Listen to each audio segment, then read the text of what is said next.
여기서 만약에 반포에 있는 아파트들이 네. 더 올라갈 수도 있어요, 그러면? 이게 뭐 그럴 수 있는 거죠. 왜냐면은 유동성이라는 게 그냥 한쪽으로 지금처럼 계속 쏠려 간다고 하면은 사실 뭐 지금 34평이 50억, 60억 가는데 70억, 80억 갈 수도 있는 거죠.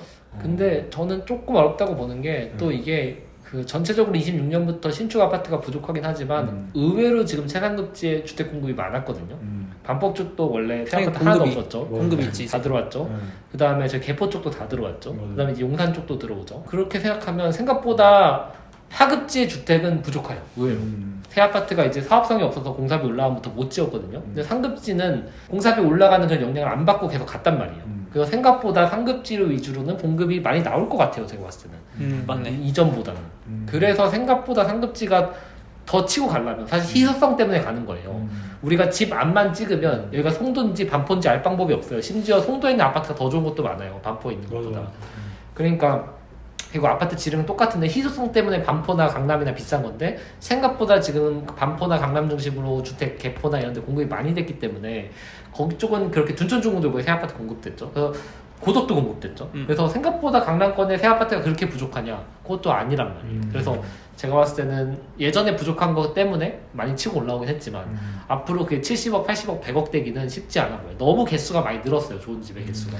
여기서 짤막한 이제 내년에 반포 DH 클래스트가 한 1, 2천 세대 분양 물량 나오거든요. 한 번에. 그런 것들 터지면은 공무원님 말씀대로 어쨌든 저희 상급지가 어느 정도 상방이 조금은 이제 한계가 왔다고 생각하니까 그런 시장이 유지될 가능성이 높겠네요. 그 분양가 장난 아니겠다. 대신 이제 분양가 상한제가 걸려 있으니까 그것도 로또 청약이 되겠죠. 네. 거기는 그러면 뭐 진짜 로또겠다. 저 뭐 2, 30억에 나온다고 하면은 그 옆에 50억에 팔렸으니까 그럼 뭐 진짜 20억이죠. 따블이니까. 네, 따블이죠. 근데 저는 이게 한번 좀 요번엔 환율이 내려가고 어느 정도 경제가 자리 잡으면은 한번 그런 수익 실현 욕구가 한번 실현되지 않을까 싶긴 해요. 너무 이제 많이 2, 30억씩 번 사람들이 많기 때문에 강남권은 아무래도 이 정도보다 더 올라가면 팔고 좀 정리하려는 사람도 상당히 좀 발생할 걸로 보입니다. 예전에는 사업이나 장사나 중소기업이나 경기가 괜찮았기 때문에 이걸 소유했던 분들이 끝까지 버틸려는 생각을 했지만 요번 이 여러 사태를 겪으면서 많은 사람들이 희망을 잃어가고 있거든요. 그래서 생활비나 여러모로 생각했을 때 내가 운영하는 기업 이런 것들이 나는 뭐 80살까지 90살까지 운영할 수 있을 거라고 생각했지만 경제나 이런 것이 안 받쳐줄 수도 있겠다. 그냥 요번에 빨리 정리하는 게 낫겠다. 그리고 어느 정도 너무 비싼 집을 가지고 있으면 이걸 정리하고 나중에 쓸 수 있는 돈으로 전환하는 게 낫겠다. 이런 생각을 저는 사람들이 슬슬 하고 있다고 봐요. 그래서 너무 상급지 집들이 뭐 나인원 한남처럼 정말 극희소하거나 뭐 PH 129처럼 정말 희소한 주택 아니면은 아파트 30평대 아파트 같은 경우에는 상당한 시세 차익 욕구가 이미 내재되어 있고 거래가 되면 어느 정도 터질 거라고 보여집니다. 50억 이상은 못 갈 것 같다. 이미 번 게 있긴 언젠가는 강했죠. 근데 제가 봤을 때는 수익 실현에 대한 욕구도 이제는 좀 강해질 것 같아요. 특히 민주당 정권이 확실시화될수록 뭐 부동산보다는 좀 분산시키려는 전략들이 또 발생할 것이다. 그래서 너무 상급지 위주로 보지 마시라. 그리고 어차피 부동산 시장이 앞으로 인구 감소 이런 문제가 있지만 가구 수는 늘긴 늘어요. 그래서 아직까지는 중급지, 서울 하급지 정도, 경기도 중상급지 정도까지는 한 사이클이 남았습니다. 그렇기 때문에 너무 비싸진 최상급지만, 서울 최상급지만 보지 말고요. 뭐 신축 아파트 기준 10억에서 15억대 그런 중산층이 살 수 있는 주택을 노리는 게 현실적이면서도 큰 리스크가 없을 것이다.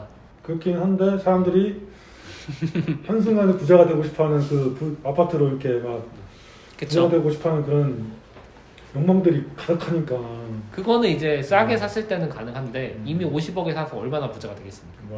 이게 예전에 10억에 사고 5억에 샀을 때는 그게 20억에서 30억 되면 40억 되면 부자가 됐지만 지금 50억 40억에 사가지고 10억 올라봤자 양도세 내고 세금 내고 보유세 내면 사실 얼마 안 남거든요. 생활비도 훨씬 비싸고 관리비만해도 훨씬 비싸고 그래서 제가 봤을 때는 이제는 부동산을 통해서 많이 벌 수 있는 시기는 끝났다고 봐요. 한참 이제 노동하지 말라. 뭐 유튜브 채널 이런 데서 뭐 자사들로 버는 거다 이런 얘기 많이 했잖아요. 근데 사람들은 예전엔 그렇게 했어야 되는데 그렇게 안 했다가 열심히 일만 하다가 그런 걸 처음 접했던 거죠. 근데 막상 모든 사람이 그걸 알게 되니까 더 이상 투자로서 돈을 벌 수 없는 시대가 온 거예요. 특히 부동산으로서.